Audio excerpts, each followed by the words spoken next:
Hey, it's Shar. And this is Denver. And we're just like that. Welcome to the unofficial recap podcast for Max's original series, And Just Like That. We're so excited. Denver, So excited. You ready? I'm ready. All right, so let's get things started. All right, here we are. It is the final episode, the series finale of And Just Like That. Denver, how are you feeling tonight? I know you're in Mexico. I am in Cancun. That's why the lighting's a little bit different. Mm-hmm. But I'm sad for reasons. Yeah. I can't believe it's over. Yeah, and I don't want to say too much yet. But Yeah. I'm sad. I'm sad. Yeah, because we do have some speak pipes to get through, and I'm sad as well. But I did want to start with this. I did want to address something that I've seen pop up in our comments more than once, and it's bothered me. Because I noticed specifically on YouTube, there have been more than one comment, and people are entitled to their opinion. But the critique on the show, quote unquote, failing because of wokeness. Oh, I won't be before you long, but I have to get this off my chest. I'm going to start by saying I literally hate the way that wokeness has been bastardized and hijacked, right? The title woke and wokeness. I also think that to blame this show for going down in flames, so to speak, on wokeness is intellectually lazy, because it is a reflection of the writing. I don't think it's a reflection of the characters, right? I think it's more so a reflection of the writing because it didn't really explore. But I do want to remind people that these are women of a certain socio-political status, and people might find the integration of different types of people and different types of story unbelievable, but it's very believable. Specifically for this group of friends, this is a very learned and bookish group of friends. We have an attorney that worked for the ACLU. We have someone that works at an art gallery and a writer. So it's not uncommon. And I think it's also reflective of life happening around us. It's New York City. So it might be deemed woke to someone who might be maybe in a Dubuque, Iowa, or like a Kesuesco, Mississippi. And that's no shade to anyone listening or watching from I'm just saying, like, New York is a diverse city. It is. And I don't think that the introduction, because blaming wokeness that's a blanket term. Like, what are you talking about when you say wokeness? Are you talking about the inclusion of, like, maybe Rock being non-binary? Are you talking about Che Diaz? Are you talking about Seema and LTW and Naya? What are you talking about when you say woke? And I think that even though in cities like New York, Los Angeles, major cities, oftentimes things can be siloed off, right? Like Friends versus Living Single. It can be siloed off in that dramatic of a way. But again, I think that even the women on Fifth Avenue can get mixy because there's class solidarity there. Absolutely. You get what I'm saying? I get what you're saying. It's like, can you roll with me? Can you drop everything and go to the Hamptons with me? Type thing. Like, you can roll with me economically, and we have similar tastes. So all of that rah, some of the riffraff that might come up for the common folk might not come up for them because they're not addressing it in the ways in which we would. And so I just wanted to touch on that. I mean, I don't know if you have anything to say, but it was bothering me. I'll add to it.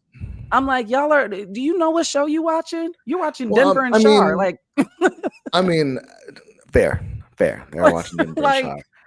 I mean, and if I'm just kind of stepping back, I mean, I will say I do think the first season went heavy-handed in trying to shove too many new ideas into one thing. I agree. And I think that was a big criticism of season one. And I think people kind of took that and ran with it. And just held on to it.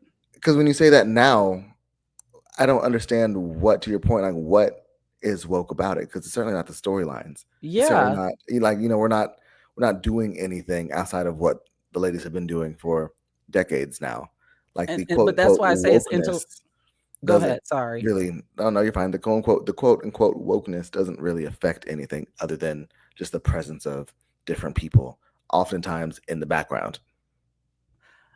That's why I say it's intellectually lazy, because I agree with you. If we were critiquing season one, I wouldn't use the term wokeness, but they did throw a lot of diversity at us in different ways for season one. A lot of progressive ideas. Yes. And there's no harm in that. It's just the way in which it was executed. Yes, my critique will never be and people can take this how they want to. It is never on the actors, their performances, or the characters, because every actor, I think, does a pretty decent job. It is on, and I've seen people talk about this or bring it up. Like I was laughing watching this girl's TikTok because I had forgotten there are so many dangling like storylines that pop up that we just never get a predicate to. We get the subject and we never get a predicate. So she kind of went through the seasons like, well, what happened to this one character? What happens when this happened? Because there was never any real follow-up. And that's also not necessarily a slight towards the writer's room, but I do want to know. No, it kind of should be though.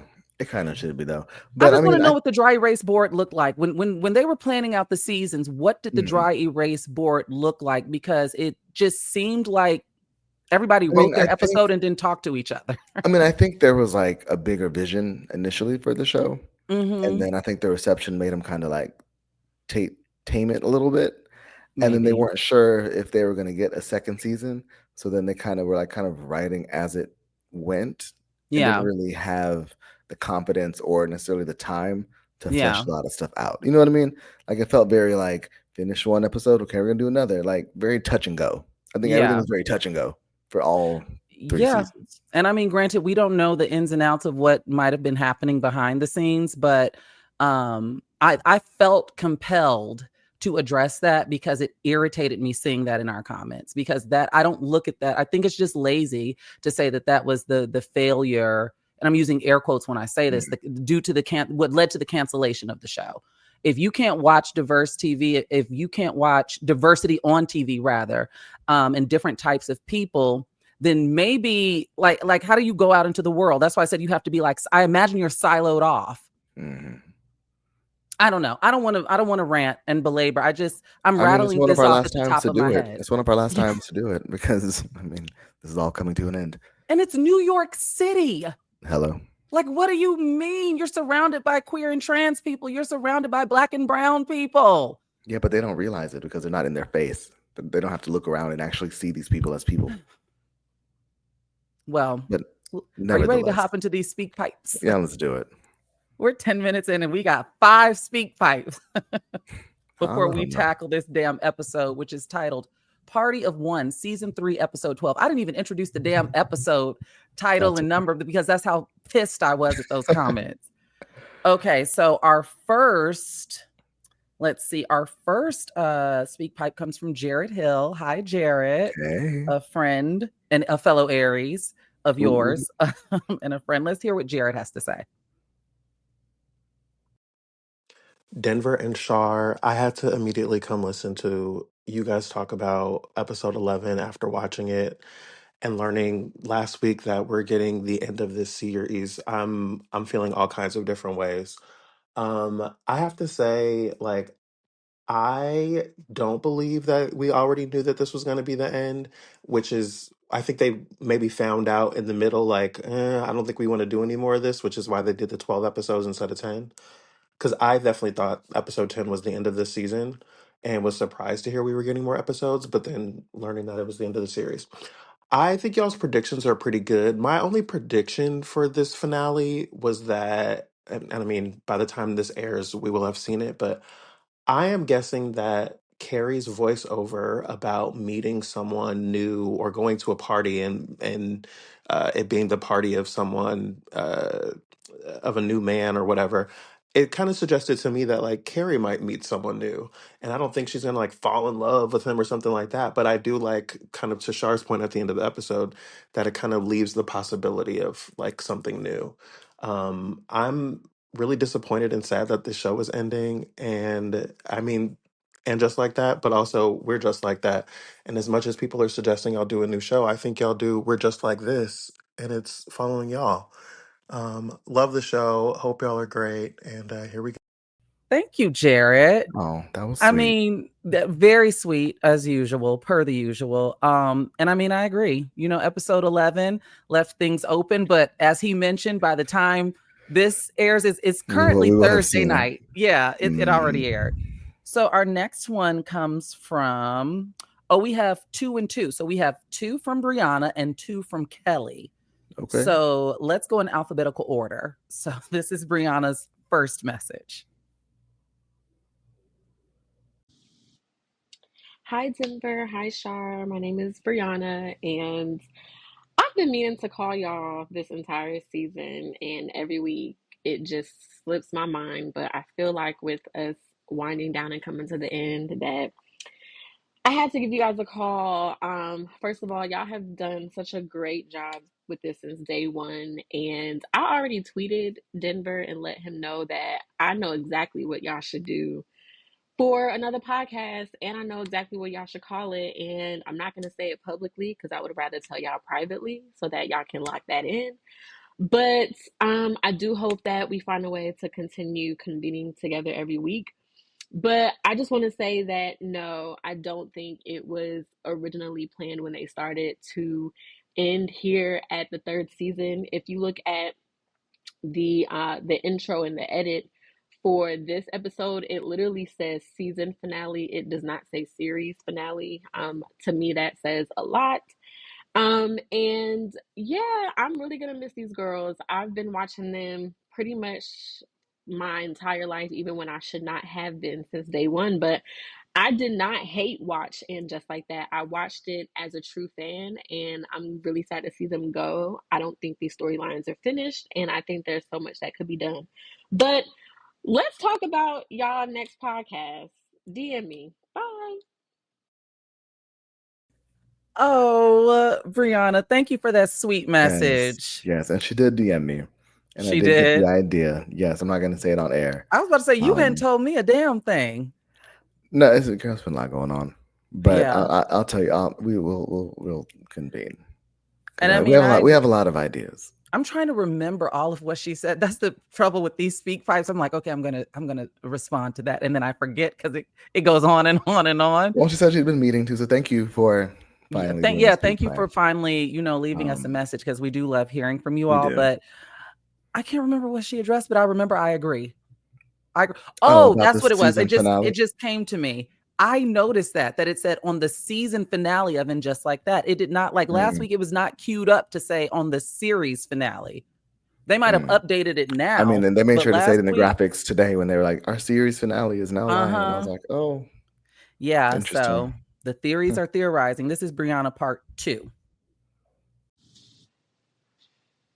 Hi, Denver. Hi, Shar. This is Brianna leaving a second speak pipe because I'm at the end of you guys' most recent episode, and I'm a little bit confused now about the news and announcement of the series ending with next week's episode because Michael Patrick King made it seem like, him and Sarah Jessica Parker kind of aligned on this when they started, I guess, writing the third season or when they were in the process of writing it. But now I'm starting to see headlines that Sarah Jessica Parker was blindsided and that it's not what she wanted and that she felt like, she made HBO so much money with this character and that there's still more to do and that she was doing so much to prepare for season 4. So I'm confused. What do y'all think? Do y'all think that something is going on that's not being shared? Do y'all think that Michael Patrick King is, not being truly honest and forthcoming on why the show is abruptly ending where it is now? Yeah, would love to hear you all's thoughts around this. You may have addressed this in the episode that I just listened to, but I'm sad and I'm confused. So what do y'all think? Ooh, Brianna, I'm glad you brought this up. So do we want to talk about it in this episode or do we want to save it? How do we want to just my breadcrumb to this conversation is that I also saw those unconfirmed reports and I also believe them. I believe that SJP was gearing up for season 4 and is livid. So last week when we were talking about it, I was like, well, but he said that they were writing and I believed him. The more as things have played out and the headlines have come out, I'm a headline guy, working in celebrity news. Like this is, what I do for a living. The more that the streets are whispering, the more I'm inclined to believe that she's actually pissed. Yeah. And I'll throw in, and I'm sure we'll get more into this next week's episode, but I'll Yeah. throw in Threads did an event with I heard her do the voice note. SJP. Well, Oh, she did they it with did a full event SJP, with her? did a full brunch with Oh, at Martha's SJP. Vineyard, right? I don't know where it was. I think it was I saw the pictures. But I saw a clip of her speaking about the end and her thoughts and how she felt. And she was visibly, to me, struggling to find the right words. Now, it seems like her and Michael Patrick King, they've aligned. Like they're, she's not speaking ill. She's not visibly angry in how she's delivering the message. But if you sit there and watch it, you can tell that she's trying to not tarnish the legacy. But also she's trying to be very, very, very, very particular in how she phrases things. And that to me says everything. And thank you for that. But I went back and read her farewell note, and I read it with different eyes after these reports came out. I read it in a different tone and with different eyes. And to Michael Patrick King, the part that Brianna mentioned about Michael Patrick King, why am I tripping over my words tonight? As someone who works and is in and around Hollywood, sometimes you really do have to choose your words in an effort not to damage a relationship, right? So the relationship with HBO, I'm sure he doesn't want it to go down in flames for potential future projects, if this is true. And yeah, it's playing a weird, fucked up game, pardon my French, but like, for lack of better terms, because it oftentimes it's messed up. It's messed up, and you got to find a way as the public facing person to tap dance and answer to the public, while the brass that sits in the office can just keep pushing buttons and pulling levers and making these drastic decisions, and then you're left to pick up the pieces publicly. So yeah, I do think she was livid. I think I do too. I do too. She was quite pissed. I think too. I think she is not happy, and the reports that she's shopping different Sex and the City themed projects around to other streamers. Those things don't come out of nowhere. And she has been playing this character for a long time. She's given HBO a lot. She's given them a lot. All right, and so our final two speak pipes are from Kelly. So let's listen to what the first part of what Kelly had to say. Hey, Shar and Denver, it's Kelly. Just maybe I'll send a couple messages. One is I am disappointed with Michael Patrick King's writing of women. I feel like he's an intellectual masturbator and has no idea really in what he's writing. Some of the storylines felt so flat to me. I feel like even though Chris Noth, for example, was problematic to the show with his behavior, there was no mention of Mr. Big, and that really fell flat, just not acknowledging the past. Also, too, I feel like the insensitivity, especially with Nicole Ari Parker's character of just saying to her husband to go on Ozempic, to me, that falls flat, especially with folks of color. Like, I just was like, nope, lack of sensitivity. I want to say with Charlotte and Rock's storyline, there is something to be said for having to decolonialize themselves and let go of the binary thinking. And I think that there is a process for parents to go through. It's not just black and white, but there is a grieving process. And I think Charlotte, we got to witness that of Charlotte, but also Charlotte 100% accepting Rock for who they are. And that is what's most important. But I do want to make room that, yeah, there is grief for parents. As a therapist, that is something that really does happen. So just wanted to add that. Wow, that's a mouthful. Thank you, Kelly. Yes, thank you. And yes, a transition, when you transition, it's a transition for everyone around you. Now, Denver, what do you want to tackle first with what Kelly had to say? She's not wrong. She's not wrong. And I'm not going to put it all on MPK because, I don't at this point know how much he is actually writing. Because to your point, really quickly, the times that I have listened to the podcast, I understand him to be the showrunner and stuff like that. But when I have listened to the podcast, he's oftentimes co-hosting with three women who are in the writer's room. Like they alternate, but the entire writing staff, I believe, is all women. So I don't know. Which is even more, I guess, problematic because there's a lot of stuff that has fallen flat. Yeah, there is. And this is a critique that when Darren Star had Sex in the City, that that he was writing women in an inauthentic way. What the hell is going on with my tongue tonight? That's okay. I am tripping over my words. It's bothering me so much. But in an inauthentic way, especially with like Samantha's character, people deemed it to be unbelievable that a woman would be that casual about sex and that hypersexual in the way in which she approached it. And so, Kelly, you're not wrong. I think that, to me, that, as I mentioned at the top of the show, that is my main critique. If I had any critique about And Just Like That, it would be the writing. Yeah, and I would go as far as to say it's not even just women. I would say that it's the modern, just the modern culture. They're struggling with writing. They're struggling with capturing, whether it's, like the modern women's evolved views, whether it's how they portray Gen Z. Like there's a lot of out of touchness. It's we'll talk more on it as the episode goes on, because there's some stuff in this episode that just annoyed the shit out of me. There's also an interesting take about LTW not being dismissive and just like just take a Ozempic type thing. That's an interesting take. I'd like to dive deeper into that. For sure. Thank you, Kelly. And then Kelly part two. Kelly. Kelly part two. She had more to say. She did say she might call in a few times, so she had more to say. Then we can launch into the show. Of course, I feel like we spend the first 20-something minutes doing this, and that's okay. That's okay. You all listen for. It's a beautiful segment. Okay, and another thing, this is Kelly again, I'm sorry. I hope that you and Denver, Shar, really do continue to podcast, because it is a lot of joy. It is a lot of delight.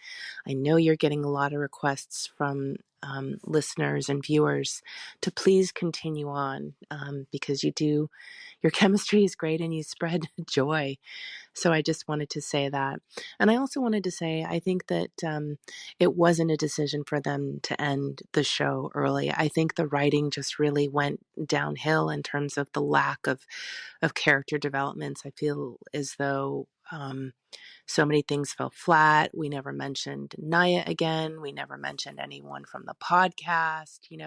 Supposedly Carrie had all these friends that she had made because she was moving forward, but she dropped a lot of friends. And I know that friends come and go, but like at the birthday party for Charlotte, some of those characters could have been there. So, I just feel a bit disappointed in how they just really, I just feel like, Carrie regretting marrying Mr. Big. Because towards the end, before he died, they demonstrated that they had a lovely relationship. So I just don't think that they developed the women in the right way. The writing ended up being a bit flat. So that's it.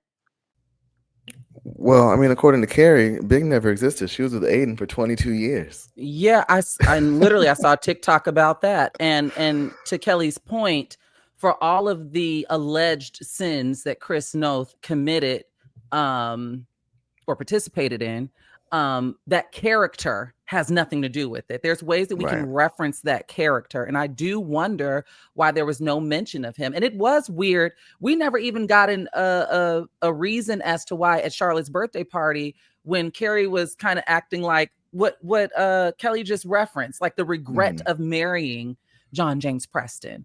And so, they kind of dropped the ball with not talking about that. Did Miranda even graduate? Like, she was in school. Naya was her professor. Like, what happened with that? That's a fair point. Yeah. And to your earlier point, Denver, I do think that they did, thank God, some cleaning up after season 1. Because remember how they had aged people up? I mentioned this last week. Miranda had a head of full gray hair. Carrie needed a hip replacement. Like, they breathed new life into them. Very life alert. Yeah, it was very life alert tea. Very life alert. Very life alert. So, wow, damn, Kelly, that was good. And again, you're not wrong. Not wrong. All right, you all. Again, as a gentle reminder, next week, Denver and I are giving you all a bonus episode of a grand finale. A grand finale, if you will. Shout out to Karen Huger. So get those speak pipes in if you want to be a part of the discussion, because we're just going to be recapping, And because there will be no episode, so we will just be recapping. So get those, go to speakpipe.com/we're just like that and leave us a voice note. I should mention you only got 1 minute and 30 minutes to speak, so you give us a part 2. I'm going to ask for no part 3s. 2 parts, because you know sometimes people I might get a 7-parter from someone. So try to consolidate your thoughts and get them over to us for next week's episode. So, Denver, are you officially ready to begin the recap of Party of One, season 3, episode 12, the series finale of And Just Like? Do you want to take a break first? I think it'd be a good time to break. Okay, I need some water anyway. Okay. So let's do it. Okay. All right, I got rid of my cotton mouth and we're launching into episode 12 of season 3, the series finale of And Just Like That. So the episode opens up with Carrie trying out a new restaurant, hence the title of the episode, Party of One. And the menu is a bit confusing, and it's on an iPad. The waiter, this is what I have to say, and we will dive deeper into this as the episode goes on.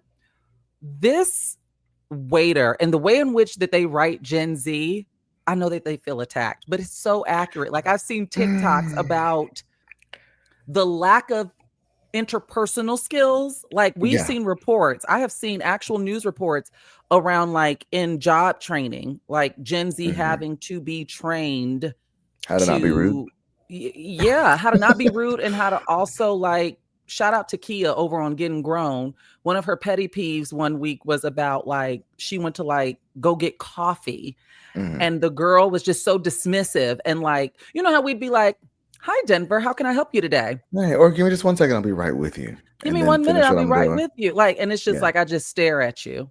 And so when Kia paid, the girl was like, "Thank you." And versus like, I feel like millennials and other generations, we might say, "Okay, wait, right. You know that your coffee will be available for you to pick up right over there."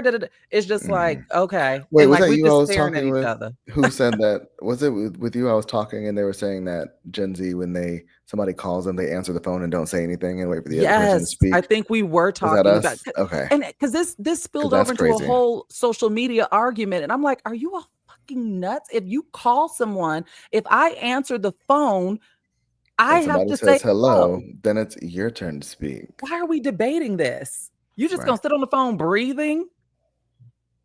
Them damn iPads. It's them damn. But anyway, it is. That's crazy. Yeah, Gen Z is showing their ass this episode. I'll put it that way. And they also have no redeeming qualities in the show. I saw a TikTok that was really and that's kind of annoying. That was really going in on like Lillian Rock and just the disrespect. And even Brady, we addressed how like season 1, how he was knocking down the walls. Like there's just an overall. The writers' room has like a vendetta against Gen Z. They have made and I feel like, and I was gonna say this, but I feel like they went out of their way to portray Gen Z as just awful. Yeah, with no redeemable qualities. No, just needy, naggy, rude, and in the way, rude. Yeah. So yeah, this restaurant also has robot servers. I thought of Japan. I couldn't pick up on what type of cuisine this was though, but I'm guessing Asian. So it was giving barbecue, but the entire restaurant, I was actually kind of laughing because there's one in Century City, the mall, and it's like a hot pot. And Jay and I went for the first time to try it, and there's robots waiting around. We were so confused. They were like, "Yeah, so just pick some stuff, and there's stuff over here." And I feel like a lot of times with these restaurants, and I say these as in like Asian restaurants where you're expected to cook your own food. Yeah, they kind of expect you to know what to do already. Yeah, and it's very intimidating. That's what happened with Carrie. She's like, "You pick." Like it's no, but that's an actual thing. Like these restaurants, you walk in and they're like, "All right, what do you want?" The menu. Like, here's a menu. Pick your thing, and like you should know what to do. And I'm like, no, I don't know what to do. Like I've never used this grill table thing before in my life, and they're not all the same. Every key barbecue spot is not the same. It's not different. Some they cook it for you. Some you got to cook yourself. Oh, sorry. I'm sorry. I was losing it. No, sorry. I just pissed me off. Anyway. I was just saying, funny enough, when we went out to Kazunori, because we were just talking about this, because you had been there before, you had to teach me how. If I would have walked in just by myself, I would not have known. I think that was the first restaurant I had been to where they hand you a pencil and paper and you just write down how many, but you got to know what you're doing. Otherwise, you're going to write down 6 and they're going to give you 6 of 6 roles or something like that. Like, right. The directions are not clear. How was the hot pot though? I've never had that. Only Korean Oh, barbecue. it was good. And it's like a big soup. You know, you put like corn and meat and toppings, and you just like boil soup at your table, and you just eat it. Is it filling? No. It doesn't sound like that would be. We spent like 100 something plus, and we were like, "All right, so what are we about to get on the way home?" Shake but the experience was good. The experience was good. Yeah, I haven't gone to Korean barbecue in years because I got so tired of I can't shower enough. It's in my hair. It's in my I feel like it's good. Yeah. I enjoy Korean barbecue, but the smokiness, it's everywhere. I can't stand smelling like smoke. So anyway, I thought that was a cute, funny scene. Oh, we also meet Tommy Tomato because Carrie is dining alone. Don't play with me. They really drove home the alone this episode. They did. Like, which I'm like, you all, it's not unusual. I'm not someone who like freaks out. Like, I've never had an issue going out alone. We just talked about hotel bars last week. Like, I have no issue going out alone and having a meal and a cocktail by myself. But I also don't have social anxiety. Shout out to all of you with social anxiety. But I guess my thing is, again, to the writing. I mean, there was a period between Big and Aiden. Did Carrie just not go out alone? Like, is she trying something? Because I feel like we've seen her out alone before. Yeah. Even in the old series. So why is it some novel? I guess she's more sensitive right now. I don't know. Maybe so. Our next scene, we're in the editing bay for LTW's documentary. And I have to shout out Blake Newby. She's an influencer. I follow her. I came across her on TikTok. I follow her on Instagram as well. I think that she's just so smart. And she's gorgeous too. And she was the actress that was on the screen giving her testimonial for the documentary. Yeah, in the edit bay. So shout out to her. And then LTW gets a text from Terry Kirk of Higher Ground Productions. That's the Obama production company.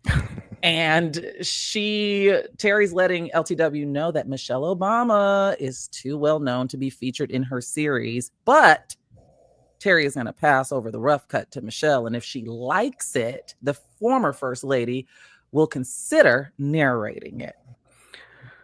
So, I mean, I think we've been new. I mean, even LTW said, I've been telling you guys this for forever. Like, she's too big for this. We didn't get the cameo. And too recent. Right, yeah. Like I remember, like Michelle Obama didn't fit in it. We're talking about Madam C.J. Like Walker, unsung heroes or unknown or something. Yeah, like that. It was something like that. Yeah. But well, she got something. Yeah, she did, and I'm happy for her. Even though we didn't get a cameo, I thought we were going to get a little treat. See, if they had the adequate planning, we would have had a treat. If this was really the series finale, right? But LTW and Marion are both overjoyed, and Marion is clearly in a celebratory mood because he invites LTW out to dinner, and she immediately shuts him down. Apparently, Mother Wexley is arriving tonight. And, LTW has to tend to her family. We should mention this is the week of Thanksgiving. So Marion's like, that's cool. Let's just go out for a drink since you're in a time crunch. And LTW declines again. And she finally chooses to address the elephant in the room. Now, Denver, I have to ask you, what did you think Marion was going to say in response to her during this scene? So at first I thought he was going to play it off like, what are you talking about? Like, woman, you're crazy. Like, I have no idea where you're what is this you're referring to? Yeah. But he didn't. He just kind of he acknowledged it. Yeah, he let her get her piece off and was like, you know what? You're right. And shout out to Remarvelous, because she was not, daydreaming. Like there was some electricity, some synergy, some chemistry there. And so LTW is like, this has to be about work, just work. And we have to reel in whatever this is back in, because it has to be about work. And Marion finally, he sighs. He sighs and he says, you're married, I'm married. Like he agrees. And I loved this line where he said, look, Lisa, I'm a very good editor and I know enough not to put the next, whatever this is, scene into our movie. It would ruin everything for the both of us. We'll work it out. Now, where was that before you invited her to dinner? Because you knew what you were doing. So you couldn't have been that good of an editor. She brought him back down to ground. She brought him back down the ground because had she not, No. maybe it could have snowballed into a workplace affair. They And happen well, every day. he was trying to. He was actively trying to. I think we found out. That's In why this he scene sighed. with the That's sigh. why He was actively trying to. And as I LGW predicted, is hot. but as I predicted, we were going to get some quick scene that was just going to just tie it all up, and we never hear about it again. And I'm annoyed. I mean, I'm actually glad she didn't cheat. I'm actually glad they didn't kiss and that happened. Like sometimes the sexual tension is all you need. Yeah, but if you're going to build it up, across an entire season, there should be some more. Excuse me. I don't want to say like payoff, but like resolve. Shut up. You know what I mean? Like, no, I hear you. It just kind of fizzled out. Yeah. And I don't know, even if it wasn't going to end in an affair or cheating, I feel like it deserved more of a final moment. And it could also still spell trouble because now they've both admitted like that this is when you say the quiet part out loud, a can of worms opens regardless. The toothpaste is out of the tube. Right, because now we put both it back know. in. Now we both know if the getting starts to get it, we can get it. And now we both know that we can never go out for cocktails, even with a group of people, because you just don't know. You don't know. What did you have to say? But to this, and I believe this is the last time we hear about the documentary altogether. So we will leave this series not knowing, did Michelle Obama narrate? Did she finish it? Did it take 8 more weeks? What? Let's assume the best. Let's assume that Michelle Obama, and I feel for LTW because isn't this documentary supposed to be on PBS? Not anymore. That's what I'm saying. Like, maybe she lost funding. Oh my God. Storylines we'll never know. So then our next scene, we get Steve and Miranda. They're out at a Mexican restaurant having dinner and discussing Thanksgiving. Miranda extends, I guess, in another scene that, of course, we didn't see. She had invited Steve to Thanksgiving and he declined. And she re-invites him in this scene and he declines again. And he starts to ask her what Mia is like. And Miranda describes Mia, as we know, baby mama Mia. Miranda describes her as a vengeful idiot. Fair. Which is such a Miranda insult. Like, I love it. Brady is not speaking to her. Baby's having babies. Steve addresses that he plans on calling Brady to apologize for the blow up that we saw the other week at dinner. And they both decide that they're going to figure this out together. Now, this scene upset me. And it upset me for the character of Miranda. Okay. Because Miranda, although getting a happy ending, a seemingly happy ending, not to jump ahead, she can't seem to catch a break. And that irritates me because she's so deserving of a break. Like, I just don't like that this character just keeps, like, life keeps whooping her ass and coming at her at every angle for the past 3 years. Yeah. I mean, from what we've seen. Well, and I think later she does kind of put it that way. And I don't think I realized that. Honestly. Yeah, because she's like, she's been going through it out of everybody. And she's like, baby's having babies. And because she already know Brady, he's 20 years old. She knows her son. So now she's about to be, and remember, she has to sit with when Steve was like, our grandchild is going to know us. And she's like, damn, even hearing that, our grandchild, like she's not ready to be no damn grandmother. No, but I am glad that they are able to co-grandparent. Like they're in a place where they can sit down and have this conversation and just, prepare together. Like they can kind of lean on each other.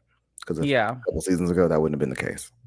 Especially last year, last season. And then in typical dad-son relationships, he has the audacity to ask Miranda, is Mia pretty? And she's like, what the fuck does that matter? It's too late now. It's too late. We still don't know if Brady is the baby daddy. That's my argument. I want a paternity test. Spoiler alert. Never will.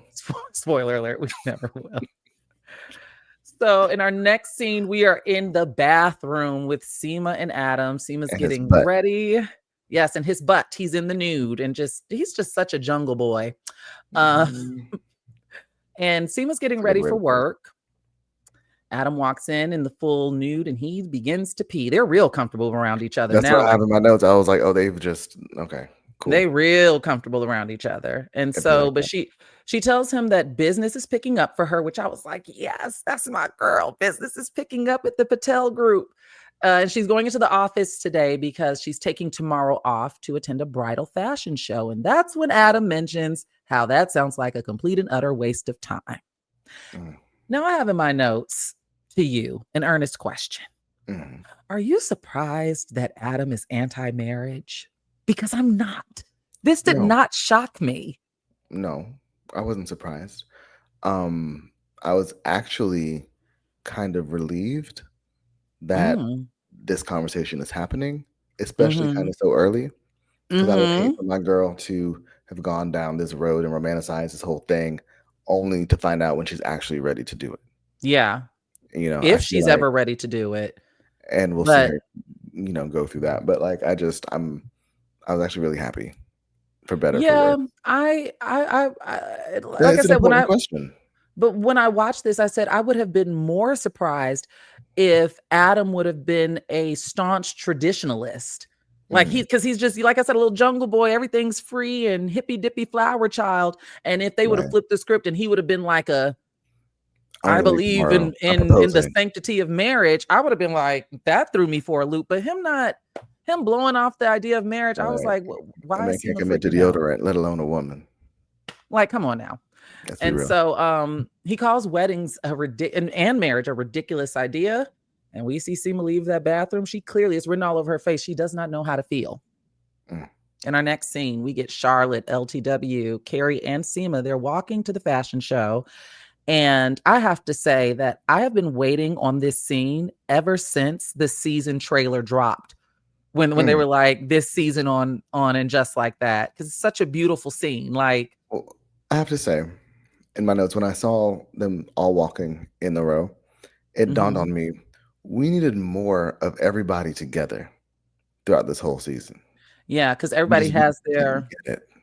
and in fairness, um, everybody has like their person, and it even unfolds at the fashion show. So it's Yeah. like they come together for. But I agree when you Yeah, brought up, but if you're I didn't. doing this Sex in the City, group of women, blah blah blah blah, we need if you're gonna introduce all these players, we need the whole friend group to come together more than just once every 6 episodes. Mhm. And I didn't realize until you really emphasized for Charlotte's birthday party, like loving episodes that has everybody in the same scene that I was like, yeah, we like in hindsight, we could have used a few more of, or even with Carrie with the season finale last season when she had the dinner in her old Mhm. apartment and had everybody around the table. Like we could have used more Yeah, of that popping up. yeah, I agree. Well, Carrie's We'll filling never them get in it. on her recent restaurant nightmare. And she says, not only is it tragic for women to be alone in the past, it is also an issue in the future, which, that bleeds into, of course, the critique from her editor about her book. The show is gorgeous. This fashion show is gorgeous. And during the Stunning. fashion show, Seema fills Carrie in on what happened with Adam. She says he thinks this is all a joke. And I love that Carrie in class, Carrie's the friend. She asked Seema, well, what do you think? I mean, hello. And Seema says, I think I'm in love with a man who will never get married. But then Carrie launched into a conversation. The two of them launch into a conversation that is not going anywhere anytime soon. I see it unfold. I've seen it unfold on Twitter. I've seen it unfold on Facebook. I've seen it on Mhm. literally every social media platform and in my own social circle, especially amongst my girlfriends from college, because most of them are married, Mhm. but not all of them are married, right? So these conversations, come up. And where am I? Seema interrogates basically if marriage is something that she truly wants for herself, or if she wants it because that's what society says she should want. And that's the conversation I'm linking this to. Like, Yeah, it was interesting because I can speak for me. It's kind of the opposite. Like I was never really, in conditioned. what way? Because like being gay, like I was never conditioned to think about marriage. Like marriage was never Mm-hmm. really an option. I never grew up wanting to do it. It was never anything that I even given like any thought about really. Mm-hmm. And then one day I was like, huh, do I want to actually Mm. get married? The answer is yes. But I got to kind of examine it from, I guess, the freedom of having the choice. Like I could either not, or I Yeah. can't. So she was explaining how she was groomed since a child, and little girls dream about it and blah blah blah blah blah blah. I was like, huh, I wonder what that's like, because don't know. I also But I think get it. people should look at marriage for what it is, which is a legally binding contract. Mhm. It's not all about the romance. Like, that's nice, a nice addition, For sure. but it is a legally binding contract that you're tying yourself to someone, and that is one of the biggest decisions, of course, that you'll ever make, should you choose to do that. And yeah, I thought that it was a fair question. With me, I never really thought about, I guess because I haven't seen very many examples of a successful marriage. Mhm. And That's there's probably part of it too. always, as a Capricorn with my constant data collection, there just always seems to be another shoe that drops. Even if people aren't transparent with me, it's Mhm. always something that I'm like, girl, there's no way I could put up with that. Like, that works for you. Like, No, but it's I just get that always too. something. Because I'm with my Cap Moon and being in Aries. I agree with you, but at least if I'm legally bound, when that other shoe drops, I have some recourse to where I can fuck some shit up if you fuck some shit up for me. Yeah. I have legal means to get it back, Yeah. whatever that And looks I'm like. not saying that I'm all marriage for it. isn't I'm not saying that marriage isn't beautiful or that people Yeah. don't authentically enjoy their partnerships. Just more often than not, it's smoke and mirrors. I just have to say, in Yeah. my experience, it's a lot of smoke and mirrors and a lot of compromise that Oh, it's a lot. not But always I the mean, healthiest. relationships are compromised. But Yes, but yeah, marriage is a different type of compromise, it is. especially with children. I've seen Oh, I so many hear. women talk about, in particular, how their husbands, I mean, the dynamic changes once kids are in the picture, Mhm. because you don't know, like, what type of partner they are. You don't know what type of parent they'll be until the baby gets here. I And then you mean, have to for deal with me, that. kids in general, to me, are more of a serious commitment than marriage. Like, Oh, for sure. I would marry 10 people before I would have a kid with one. You know what I mean? Like, marriage Yeah. doesn't concern me, doesn't scare me like a child with somebody Yeah. does. Terrified. Which, wow, in the name of celebrity news, Kelly Clarkson. Boy, did she dodge a bullet. No pun intended. I'm not rejoicing in her situation, but it's Mm, weird how that unfolded. And then I read that he yeah. was running around with her former Her secretary. former assistants, they were I mean, living yeah, that's what I together meant. Former assistant. at the Like, time of what a saint no, she man. is for keeping all of that just to herself the entire time. She was like, what he's doing is fucked up, so we're gonna let that stand on its own. I pray that But I never experience a betrayal like that. Ever. Stay away from me. And for those of you who don't know, Google what's going on with Kelly Clarkson. Link it together. But nevertheless, like I said, Seema and Carrie are having this very nuanced conversation where they're litigating. Where Seema's really interrogating. Carrie's like flipping. Carrie's not really offering her opinion. She's asking Seema, like she's getting Seema to massage her brain so she can flesh mhm, out her own answers. And like I said, that's a question everyone should ask themselves with a lot of things. Is this something that I truly want for myself, or is this something that I want because society tells me this is something I should desire? And I mhm, love that Seema asked, and to Kelly's point, Speak Pipe Kelly earlier, now we hear about Big at the series finale. We hadn't heard Big's exactly, name at all. Not in a a picture, month of not Sundays. nothing. And now we get a reference where Carrie was very vulnerable in this moment. And I think that she speaks for a lot of people, not just women, people. Mhm, Seema asked Carrie why she wanted marriage. And Carrie said for her, it meant that she was chosen. mm, Very vulnerable moment. very real. Very real. And we know what I loved about that in that writing in particular. We know this to be true because we followed Carrie for the last few decades. And Mhm, yes, baby girl wanted to be chosen. absolutely. She To her spent a lot of detriment. time auditioning. She did. Our girl. That I was about to say, that's my girl. That's my girl. Embarrassment and all. And so Seema says that she feels Adam, but things are good. But do I feel chosen by him? Is that even his responsibility, or is it a flaw in me? Now, Denver, I already know. because you are the partnered person on the podcast, can you peel the layers off for me? Like, in your opinion, do you feel that feeling is your partner's responsibility or your own? Like, I feel like you have to choose yourself, but you You speak to do. this. No, you do. You definitely do. It's weird. It's weird because, with what we do, we do a lot of couple stuff with the internet and Instagram, and a lot of the comments we get are people like yearning for or wanting, some whatever feeling that evokes. Like, people want companionship, they want to be loved, and I get that all the time. Yeah. And it always makes me feel, I want to say, like, sad, but it reminds me that a lot of people do want to feel, to Carrie's point. They're yearning for that chosen, isn't it? They feel like Mhm. it's gonna come from somewhere else, and I think it makes me feel weird because in my mind, I'm like, why is choosing yourself really not an option? You know what I mean? Like, it should start there. Like, the love and companionship, that's all a great bonus. Like, but that it should be viewed as like a bonus. Mhm. Like, nobody should choose you. You should Mhm. always choose yourself. And I don't Mhm. know how I got here. Like, I don't. I wish I could be like, this happened to me, or I learned one day, or that's just not the truth. But I do think that's how it should be. Yeah. You Thank you know, for that. I mean, I agree. I think I it's very dangerous to put your self-worth and your self-value in the hands of another person, yeah. because life happens, and if they leave or something goes left or you're betrayed, like Mm, Kelly Clarkson, um, it's gonna toy with you. Like, you have to, yeah. that relationship with yourself will dictate It every is single arrogance. It might be relationship arrogance, honestly. that you have. I think What might be arrogance?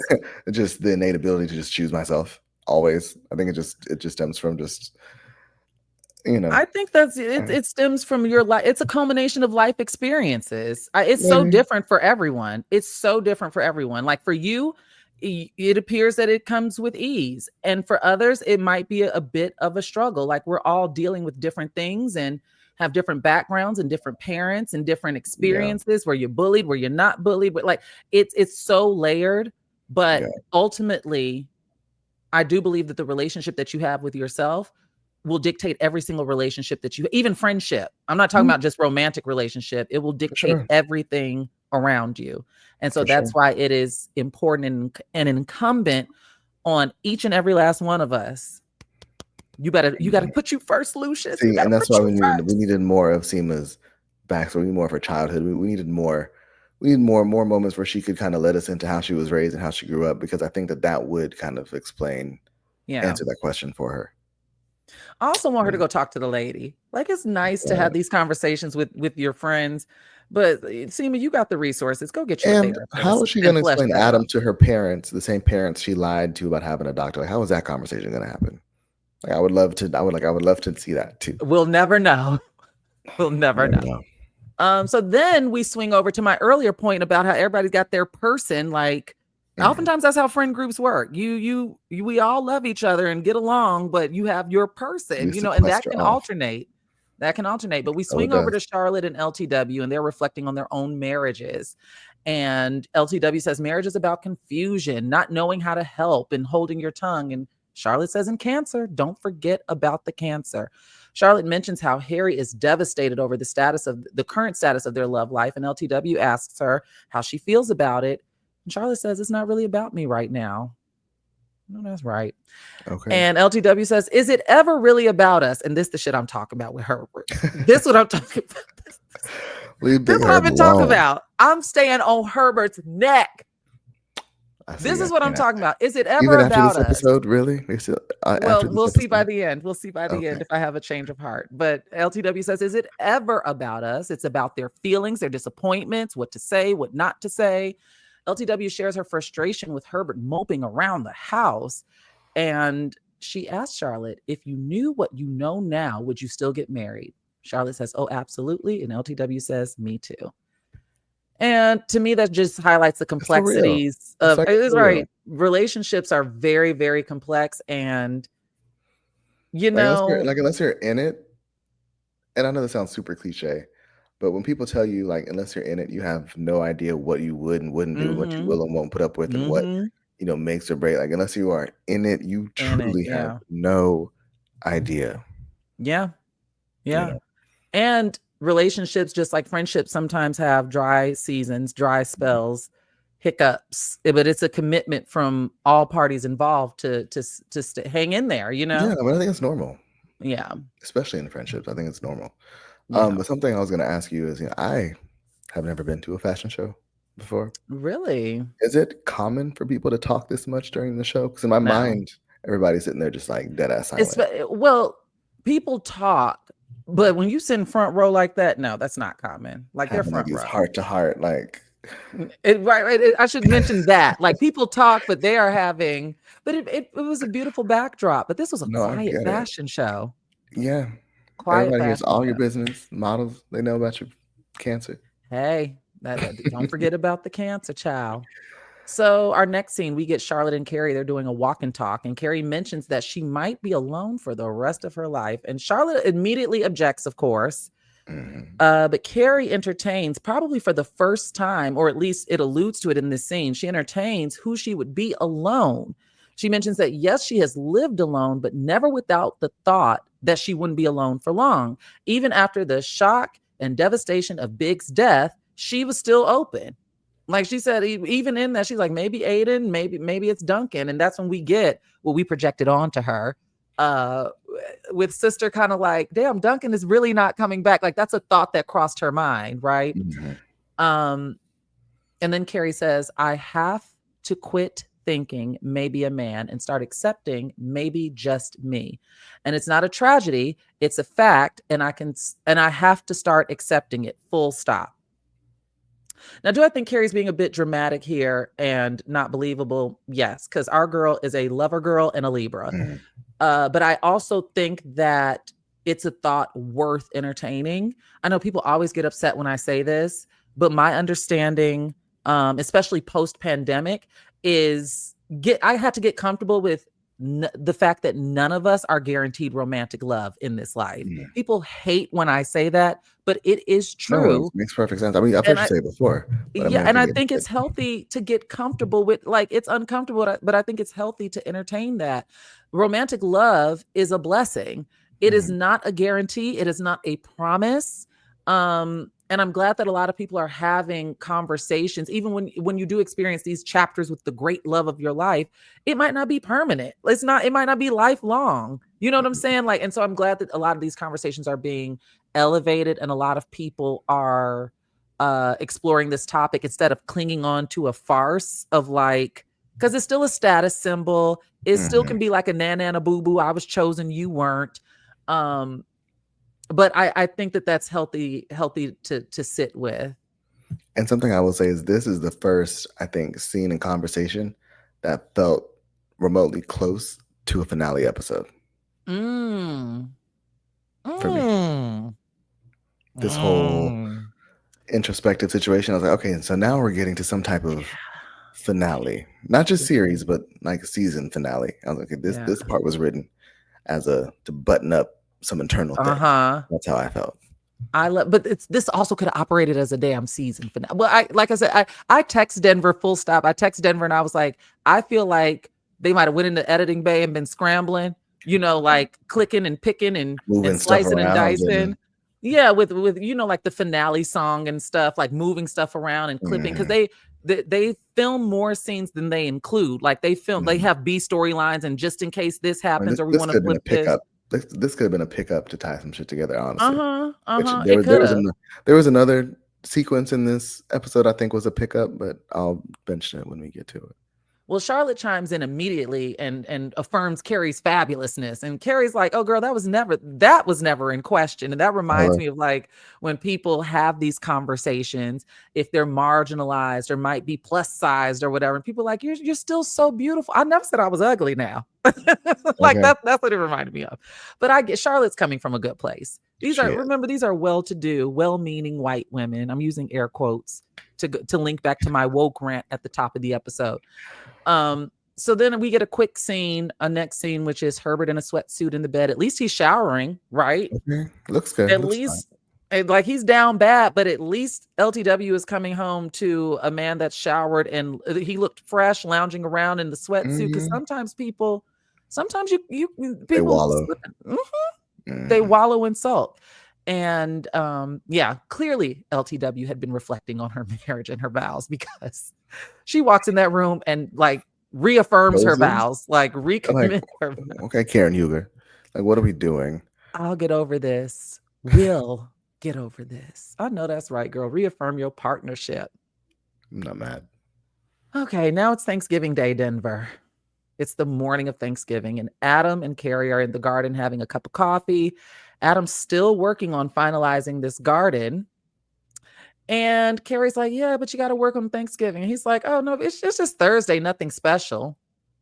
And Carrie says, I forgot Seema said you don't believe in that tradition or a lot of traditions. And he instantly knows what she's referring to, which is the marriage. And then Carrie then asks Adam if Seema is just a Thursday. Because Adam's like, do you have any questions for me? And Carrie's like, yeah, just one. Is Seema just a Thursday? She's looking out for her girl. Adam says, she's definitely not just a Thursday. She's special. She's a lifetime. Oh. Oh. I'll go tell her that. Go make sure she knows that so she's not spiraling.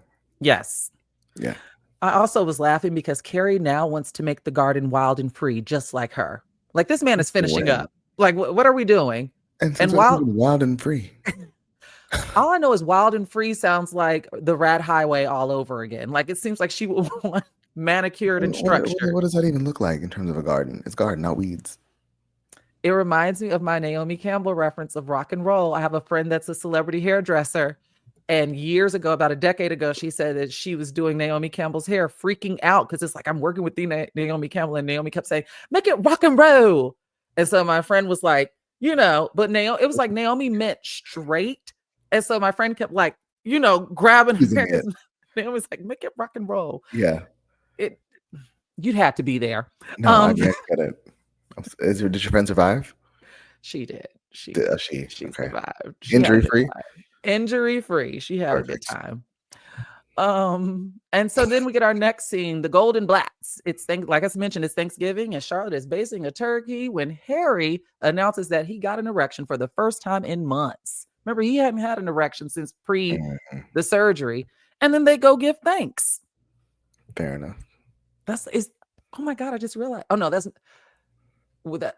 Oh, okay. I was about to say, is that the last time we see Lily ever? But no, she pops up at the end when we're, recapping. And so our next scene, we get Carrie hailing a cab because now she's become the pie delivery lady. And so this is a sequence that just did Talk about it.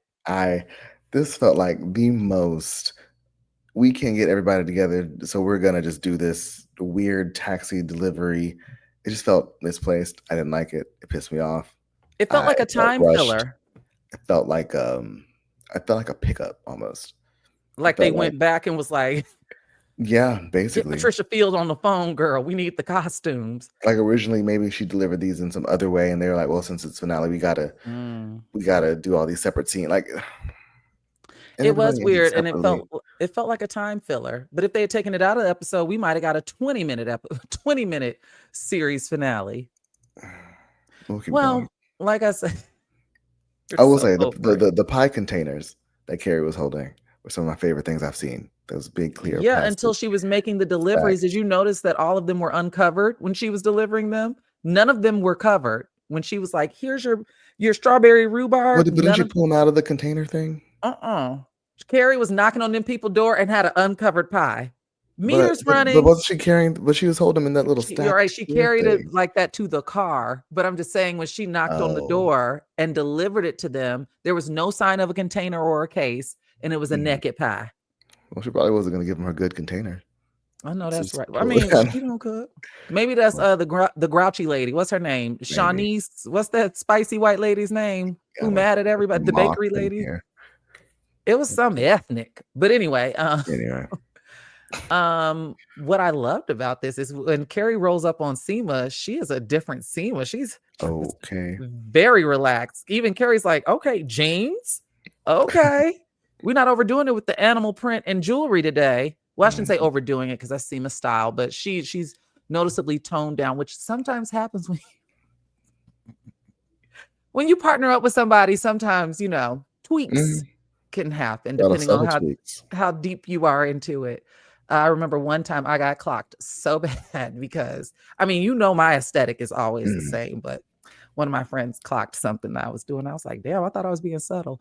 Where are we at? And then Carrie arrives at Miranda's, and Miranda reveals that Joy is not coming anymore because her dog suddenly got sick. What I love about this scene is Carrie really challenged Miranda because Miranda's not buying this. She's using air quotes, and she thinks Joy wants nothing to do with her after Brady haphazardly looped Joy into the argument that he and Miranda was having, which is believable. But what I love about the same thing. Me too. But what I love about this scene is something that I even had to learn in my adult life is just to get clarity. Get clear. Like don't be playing, but instead of if you're invested in something, instead of creating and running with your own narrative, you should seek clarity. If you're really invested in a person, a friendship, a relationship. Yeah. And Miranda too old for that. But I also understand sometimes that inner child wakes up, that inner panic wakes up. And like I said, our sister might not be thinking straight because she began her ass whooped. Miranda hadn't caught a break in a decade. She might not have her head on straight. Clearly. And so Miranda ends up taking Carrie's advice and she calls up Joy. And we learned that it is real. Sappho has to go into surgery because he swallowed something sharp. Oh, Miranda then throws on her coat to go join Joy at the clinic, leaving Carrie and Brady behind. Then there's a knock at the door. And it's the Three Stooges, as I call them, as I refer to them, because they are obnoxious and insufferable and unfunny. It's baby mama Mia, her butch queen friend Silvio, and Epcot, who Carrie used he, him pronouns for. And I thought Epcot was a woman. Yeah, I definitely had the when I heard it, but then I was like, maybe I shouldn't. Maybe I need to stop having that reaction because that just proved that that's what Kelly was talking about when she called in. That's what, Kelly says she a therapist. That's what that's the shit she was talking about. And I should mention that presentation varies. I'm not trying to misgender anyone, of course, but I think that we all are programmed in that very colonial way, right? We go based off of what is perceived, what we see and what is perceived. And so, but yeah, we get Epcot, Silvio, and baby mama Mia. They're at the door. And where are we at? Oh yeah, because Epcot, we know their parents are Disney freaks. We're Disney people. She said Disney freaks. He said Disney freaks. They are Disney freaks. So I have a lot of Disney people as friends. Therefore, I cannot say freaks. Yes, although I agree. However, yeah, I squint. And so these three come in and they are hungry. Carrie offers them a cheese plate. Silvio says nothing. Epcot is lactose intolerant, and Mia only eats cucumber, brown rice, and seaweed. Which again is this whole thing is so stupid. This whole thing is stupid. This goes back to the whole they hate Gen Z thing I was talking about earlier. That's what I'm getting from it, because it gave me that deconstructed. Remember that very viral deconstructed sushi bowl where you would cook the salmon or cube it or cook the tuna. And then they used the Kewpie Japanese mayo and some rice and cucumber and green onion. It's good. I made it, but it's not something I'm living on. And that was years ago. Yeah, but even the character archetypes, they just feel almost disrespectful. They're painfully stereotypical. They're painfully stereotypical. And why? For each one. It reminds me of season 1 when shit got super woke. I mean, this is the shit they were talking about. Mm-hmm. This is pointless. It's rude.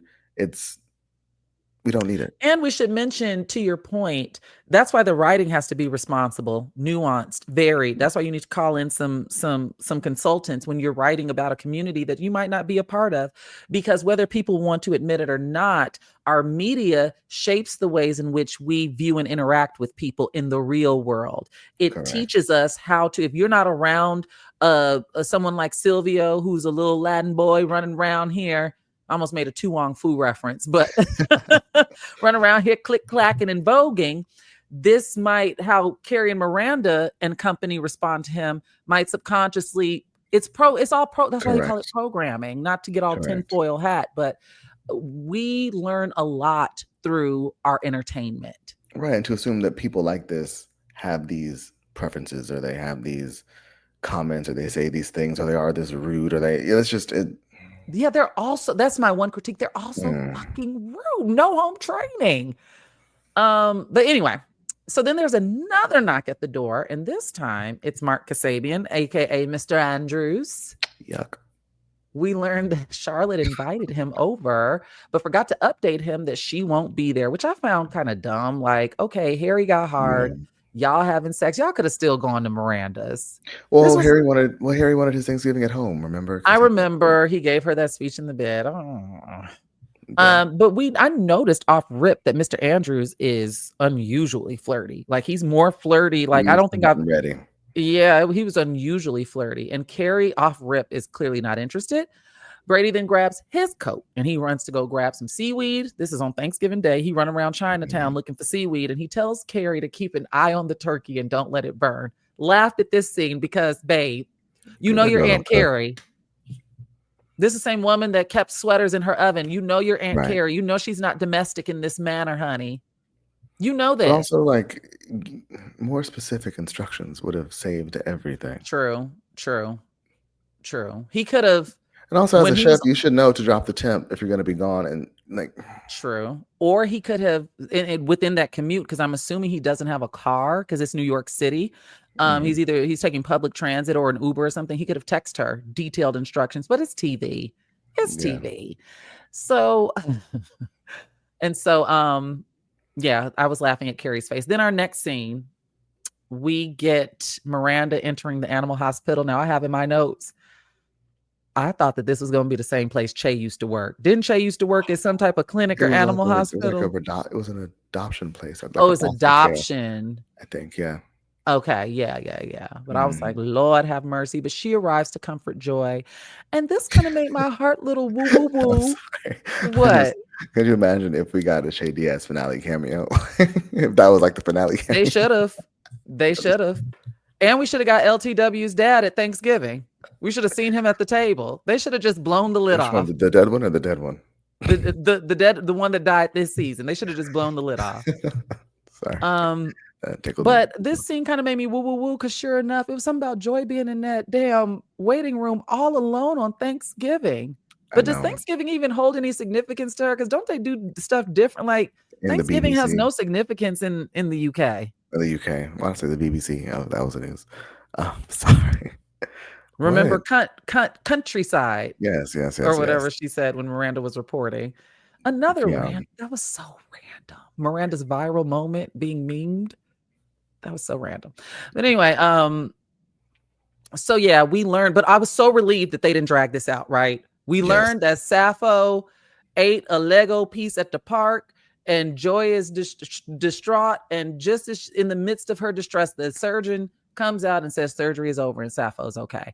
I was like, oh, thank you, God. Because if this was about to dominate the finale episode, I was going to be pissed. And I love Sappho and Socrates. With 5 minutes left. Like I love Sappho and Socrates. I truly do. Me too. So now we're back in the kitchen and Carrie and Mark, there's an awkward conversation. He's talking about his house in the Hamptons. And like, she's like, should I take the turkey out? Like, she's clearly not interested. But then there's a knock at the door again. This speaks to your theory. It's doing shit. Like, what are we doing? What are we doing? It's just long drawn out and just feels like filling. Where's the meat and potatoes in the name of Thanksgiving? Where's the meat and potatoes of the episode? Well, what is the story? We just get another knock at the door. The knocks on as I'm reading this out loud, it's giving stage play. Like I took the notes and I'm like reading this out loud and it's like, it's giving very stage play. But we get a knock at the door and this time it's Charlotte and she's delivering her stuffing. And that's when Charlotte learns that, Mark Kasabian is there. And Carrie's like, girl, I need to talk to you in the back room. And that's when Charlotte reveals that she invited Mark Kasabian because they really hit it off. And Carrie's like, girl, we exchanged niceties. Like we didn't hit it off, but Charlotte got sad when Carrie was like, listen, bitch, I'm making peace with being alone right now and possibly forever. Charlotte got sad and took matters into her own hands. And Charlotte's really trying to argue her case and say he's a stand-up guy. And Carrie's like, girl, he's been married 3 times. Charlotte goes, yes, I know, but he has a plane. I said, I know that. I was like, you know what? I get it. Oh, that's right, Charlotte. I mean, if you're going to be content to be alone, then you can be alone with somebody with the plane. With the plane. You can be alone within the relationship and not have a plane. Yeah. Yeah. And I mean, listen, we're about to enter the third act of our lives. So why not? What do you have to lose? I thought that was hilarious though, because Charlotte is not playing. She like, girl, I'm gonna set you up good. So then our next scene, Lord have mercy, Silvio is duck walking in the living room and the beats are blasted. Why? Everyone is awkward. I got stuck. I'm like, why? Everyone's awkwardly just sitting and waiting while Mia is screaming out, yes, girl. Mark Kasabian is downing that bottle of cab that he brought. Like, the beats are loud, and this little boy is, like I said, he duck walking all up and down this lady's apartment. Okay, it's like a goose. It was more like a goose walk. I don't know what he was doing. Like, it was offensive. Well, then Miranda comes home. Miranda comes home, and the Three Stooges are carrying on her time. Like, they are being rude. Silvio is still voguing. This is Miranda's home. She's home now. Silvio's still voguing. Epcot needs the restroom because that French cheese is running through him like the Tomb Raider, running through that digestive system. And Brady reveals that the turkey is raw, so it's seaweed for dinner. I should also mention that in this scene, we see Mia eating cheese. And Brady's like, "Burr, I thought all you ate was seaweed, brown rice, and cucumber." And she's like, "Just deal with it." Like, Mia is, That's a lot. When I don't even know if this is my baby still. It's a lot. Like, it's a lot. Let us not forget. Like, it's a lot. You're serving it up pretty fierce, and I don't even know if that's my baby. Then we get this. I thought it was an awkward jump scene where it just faded, and now dinner's over and everyone's gone, and it looks like they ate. So I was like, was the turkey? And that's the other thing. Like, how do we spend 2 entire episodes talking about this dinner to not actually have the dinner? I didn't even think about that. We did not have the dinner. Don't know what they ate. Dinner. Don't know who ate what pie. And the dinner was an opportunity to turn that into like a bringing down. Like, they could have really reached in their comedic bag in the name of like a cheaper by the dozen, bringing down the house. Along came Polly, meet the Fockers. Why do we care who was there if we're not going to actually see them? And you expect me? Actually, I'm glad they didn't do a dinner scene. I'm not sitting through a dinner with the Three Stooges. Mr. Kasabian, the Three Stooges, Brady, Miranda, and Carrie. Hard pass. I mean, at least it would have made sense. Like, you made us suffer through it for what? Yeah, I agree. But now dinner is over, and Carrie and Miranda are debriefing. Carrie jokes that she feels so guilty about how disastrous this day has been, because it really has been a Jet 2 holiday. This Thanksgiving was a Jet, and it's only going to get worse. It's only going to get worse. Because Mr. Kasabian is in the restroom, and Carrie's like, I feel obligated. That man is going to come out this restroom and ask to take me home, and I feel obligated to let him because of how crazy today has been. Which is hilarious. I have in all caps. I should mention, I saw the episode before Denver did. He's traveling and adjusting and running around with his man. And I said, do not eat while watching this episode, because I thought this was unnecessary. Y'all, this was just gross. It was nasty. It was gross. It was nasty. It was gross. I have in all caps, this was the grossest scene, and it's a nightmare, right? Like, could you imagine going in someone's restroom just to pee? And as you flush, my God, today. I'm gonna do you one better. Could you imagine writing a series finale for a legacy show and including a scene in which 15 turds flood a toilet and thinking that's acceptable as a way to send off your show? That's how you know a man is in the writer's room. No, I mean dead ass. No, you're going to take the entire Sex and the City legacy, this show, and have the nerve to spend 2 out of 34 minutes of a finale with turds on the floor. With multiple shots. We didn't need all them shots. This now replaces the critique that I guess people had over Sex and the City 2 when they went to Abu Dhabi Everyone had those complaints. That is a shining beacon of hope in comparison to this series finale. This show deserved better for a series finale. It deserved better. It's quite shitty, if I do say so myself. Now you sound like Carrie, but it's not it's not our shit. It's their shit. It's not me and you. It's them. And so, like I said, what a gross scene. And like I said, it's a nightmare. That is a nightmare come true to be urinating and you flush and that happens. I've never seen that happen before in real life. Like I've seen. We don't know New York plumbing. Fair. We don't know the way them pipes be running. And so Mark, of course, leaves because I would. What are you sticking around for? Like I would have left. And I love how he made sure to let Miranda know the toilet is overflowing, and it's not my doing. But also, I want you to know that's not me. As a man, would you really run out of there and not at least attempt to fix the problem? Please, every man that I can think of, and I don't know what that says about gay, straight, or otherwise, would be gone. That's crazy. I don't know. Hey, okay, so this is happening. What do I do? I'm so sorry. How do I fix this? Let me help. Also, the fact that it didn't stop, right? I can say I've seen toilets kind of like, when a toilet gets stopped up, you got to flush it multiple times for it to overflow because it'll fill up to the brim and then, slowly go down. But it was like a geyser. And the fact that it was not stopping was oh my God. But anyway. Because where was all that water coming? Again, New York piping, I guess. All that was missing was, I guess, a swimming rat coming out of Miranda's toilet. Yuck. Or a python. I know. And I said, I feel for Miranda. I mean, literally, she's getting her ass kicked. And so where are we? So Miranda's cleaning this up. Mm-hmm. And that's when she launches into she's questioning. She said, what happened to my life? 6 months ago, I was free and easy, a new job, falling in love. I didn't have a care in the world. Now look at me. And that's when it really hit me when I was like, damn, girl. Yeah. You can't catch a break. She had it easier when she was eating them boring salads in her office. I thought you were going somewhere else with that. I'm so sorry. But yes.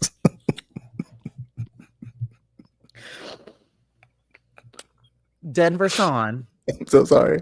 Behave. I'm so sorry. It is late in Atlanta. Or in Cancun. I'm so sorry. And so then there's a knock at the door. How many times have I said that this episode? There's a knock at the door, and this time it's Joy coming to spend the holiday with Miranda. And Miranda immediately starts crying. Now, I have in my notes in all caps, why would she hug Joy? With those gloves on. Why would she do that? Like, don't piss me off. Do not piss me off. I would have broken up with her right then and there off that because of that. Rude. It was so rude. Relationship over. It was so rude. I mean, I was worked up. I was like, oh, that's really sweet what she said. But then all that stopped when I saw those gloves around her back. Yeah, touching her hair. And the thing is, Joy don't even know the severity of the situation. She has no idea.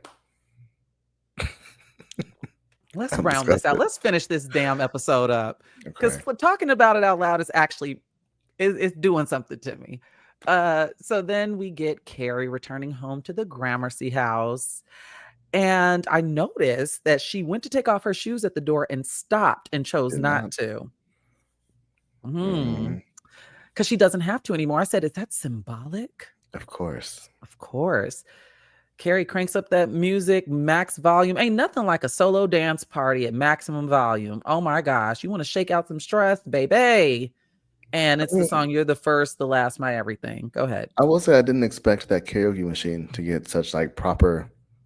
It's a character at this point. Yeah. It's a character at this point. But in fairness, our sister needs a good system with subwoofers to be in the Gramercy house. She can't operate off no little Bluetooth speaker. No. So, and I used to have a karaoke machine. Oh my God. College years. We used to have so much fun. Karaoke and quesadillas in apartment room number 2332. We used to have a time, darling. You know what I did have though in my apartment? A strobe light. A full strobe light. That was my contribution to everything. I've never said this publicly, and we're going to leave this here and reserve your judgment.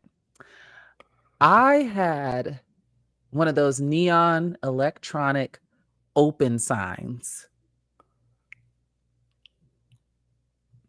So now we get because after a party, like it was a running joke, but it would be on and in the window. That was a different lifetime. Actually fire. A different girl, a different lifetime. I should mention this was in the era of Four Loko. Okay, we were a lot of us were making questionable decisions and doing some wild stuff. Yeah, that stuff's some permanent damage, I think, from that era. But I've always been a one what is it? A one man woman. I don't want nobody getting no crazy ideas now. I'm fairly conservative. I'm fairly Charlotte, okay, when it comes to certain things. Indeed. But so yeah, we can tell that it's winding down. Carrie's having this dance party, and I didn't get the point of, okay, clearly it's post Thanksgiving and leftovers and stuff, but everybody's getting their piece of the pie. I'm like, is this what we're supposed to get from this? Because everybody's getting their, they are zooming in on the whole pie, like leftover pie is the connector for all of these random scenes that they stuck together and called it a finale.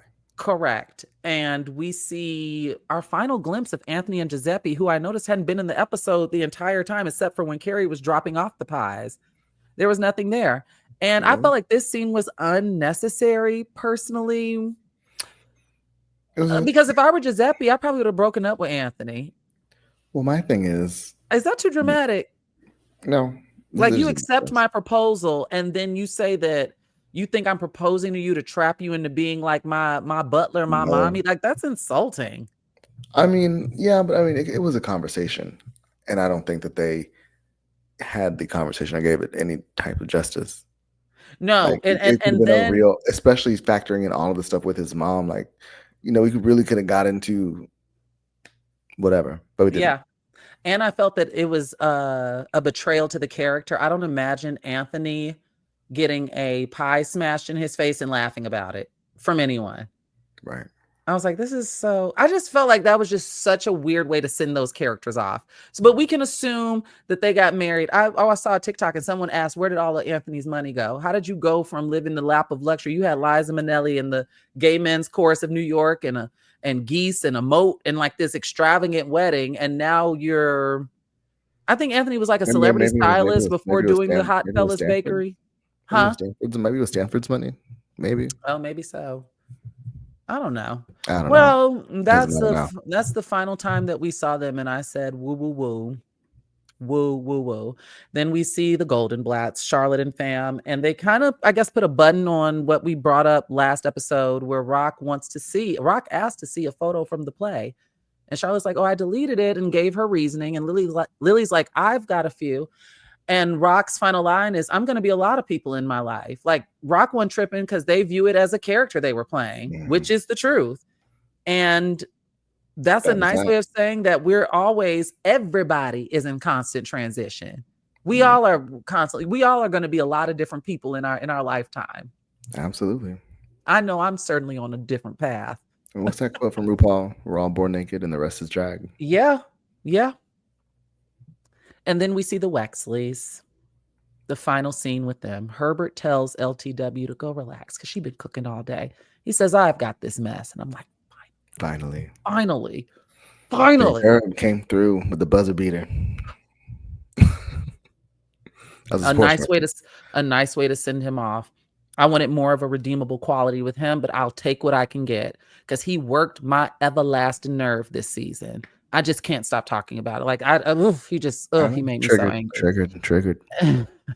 Because you know why? Maybe it is a trigger because when LTW, even when she was talking to Charlotte about just the constant showing up, and is it ever really about us? Mm-hmm. And I know what it's like to just be like the armchair therapist and just get zapped of all your resources and energy, and they're not refilling the cup. It's just take and emotionally dump constantly. Like that takes it. And I think that that's what's coming up for me in this. Cause I'm like, LTW's not getting any equity, and she clearly loves this man, but she's running herself ragged and catering to his every need on time. Like he's an honorary fourth child. He's still doing the bare minimum, like cleaning up the kitchen. It's not, You know what I'm mad about, though? It's the bare minimum. What? You know what I am mad about with the Wexleys in this final scene? We didn't get to see our diva Henry. I know. I'm in my notes. I know. We didn't get to say goodbye to our girl. We didn't get to say goodbye to a lot of people. We didn't. They could have included Bitsy Von Mufflin. Like, they could have really made this a Thanksgiving to remember. I mean, if you ask me, Carrie's apartment dinner was more of a series Talk finale. about it. Yeah, A series finale than what we just sat through. I know we're not even done, but you are so right, though. if they would have even the way, because it gave us the hope with Naya. Remember, and the black guy, and she was feeling sexy and like that. Yes, you are absolutely right. Carrie's the final dinner in her original apartment before, and that's another thing. Before we wrap this up, because now I'm fired up, even though I got to go to bed. What the hell was the point in including Lisette in this season? So that's what I wanted to talk about, and we'll talk. I think we'll save it for the next episode. You want to save it for next week? Because there's a lot that I feel like we need to talk about, and I want to hear from the people too. So yeah, we want to hear from you. Like that whole. I'm glad Carrie didn't go backwards, like move back into her apartment. I am kind of glad about that. Like, keep moving forward. Life is all about progression. Don't take steps back. But like, I sat and thought about that because they could have had a dinner with Lisette, Bitsy. Like, they could have called if this were an intended series finale. Everybody's phone should have rang. Change should have popped up, bitch. I don't know. Anyway, that's our final scene with the Wexleys, and then we get Seema chilling with Adam. Her holiday is going well. This warmed my heart. I've been rooting for Seema. So she's like, maybe I don't miss gluten. So she's around all the little hippy dippy people.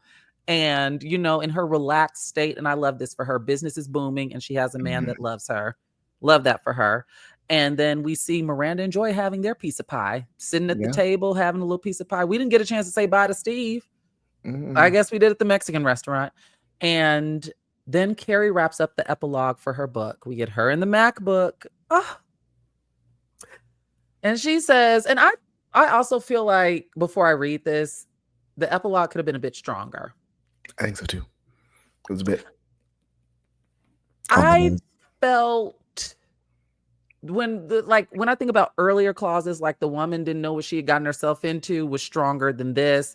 Or when Duncan, they had that one scene where the line was repeated 3 times like a mantra, that was stronger. But Carrie types, the woman realized she was not alone. She was on her own.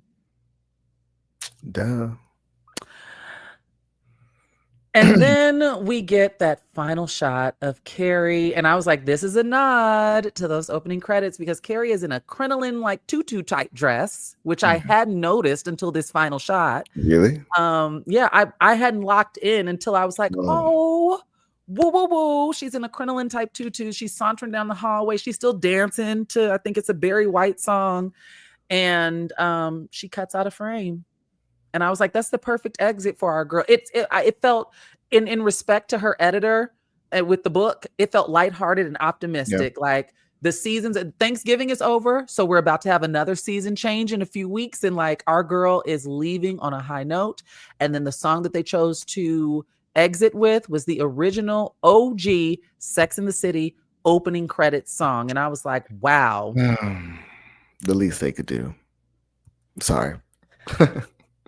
And that is the series finale of HBO Max's And Just Like That, episode 12 of season 3, Denver. I know that we're going to save our ratings. We're going to save our ratings for next week because we want to hear what you all have to say. But I mean, any closing thoughts?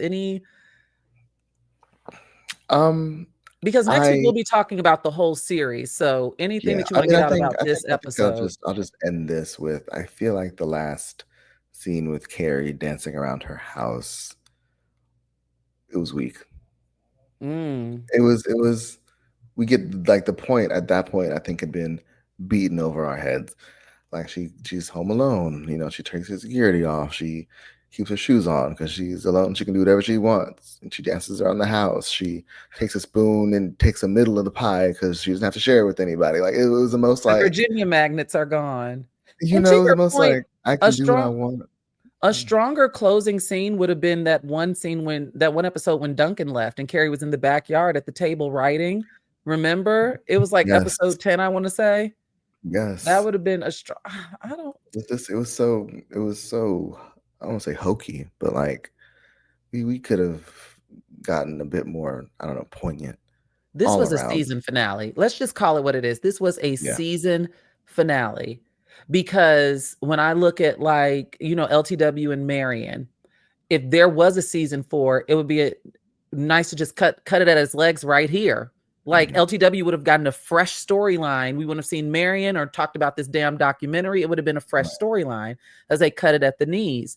I felt that I did not like Charlotte's storyline. I'm glad that they got their sexy time back.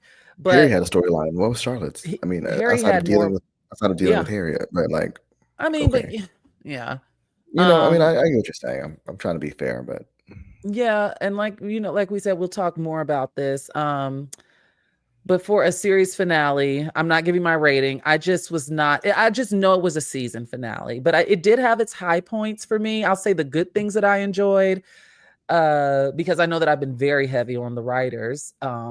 But it's give and take. It's not all terrible. I want to be clear. Like the writing's not all terrible. No, but I just more pissed off than I actually am. I first of all, I just watched it before we got on and did this show, so it's all really fresh. So I'm still processing in real time. I think that overall these characters are gone forever.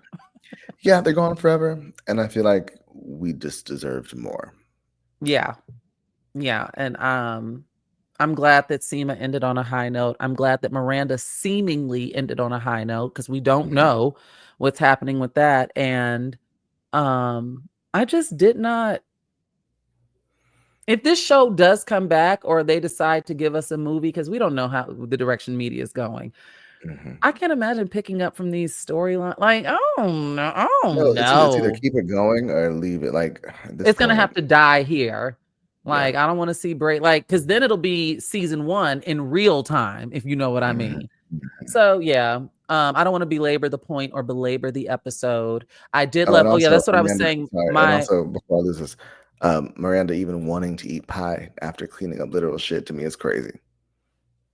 Okay, shout out to the help. Many don't burn chicken.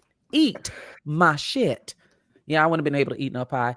But what I was saying is the high point for me, I love the conversation about marriage, because so many of the consumers of this show, so many women, while we still have the right to choose, because no, but that is a conversation that is, like I said, it's evergreen and it's not going away anytime soon. And I think that planting that seed, there is somebody watching tonight's finale and never thought about that, because it's applicable to a whole bunch of stuff. Is this something that I want for myself, or is this something that I want because society is telling me that I should want it? Like that's going to gag someone who hasn't sat and really, litigated and interrogated that for themselves. So I loved that. And that was just, and what I will say, no, this is my final point about it. I'm glad that Carrie did not because they could have ended with Carrie like at a bakery and looking up and a man smiling at her and she's like, "Hi, I'm Carrie." They could have ended like that. I'm glad. Honestly, you said what?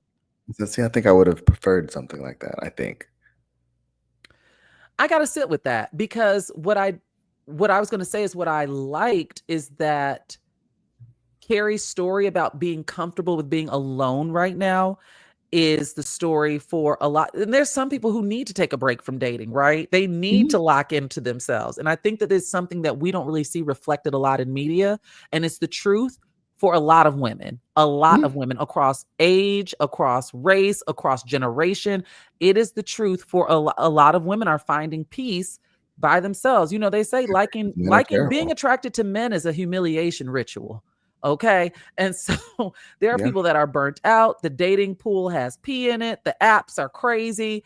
And I feel like I said, I see it a lot on my For You page on TikTok, these types of conversations. Like I see people in love.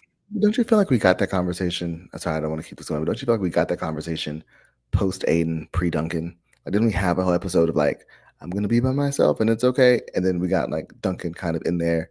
I feel like we revisited something a point we hit already. But Duncan wasn't a relationship. Duncan was a fling. No, but she was, and she didn't know where it was gonna go. But yeah. I don't know. I don't know. More.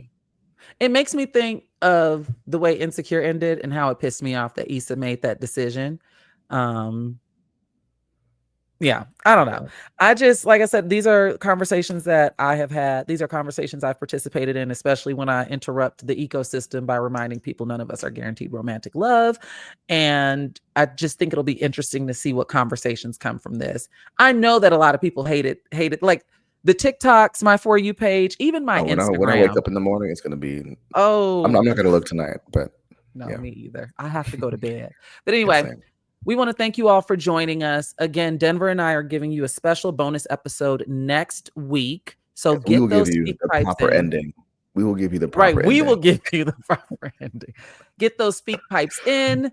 And any questions that you have for Denver and I, you can send in. And we want to keep it on about the show, but it's also an open discussion. So get those speak pipes in, and we're going to give you we're going to have a good time next week. So all right, you all have a good day or night or whenever you're listening whenever you're listening. Bye, everyone. Bye.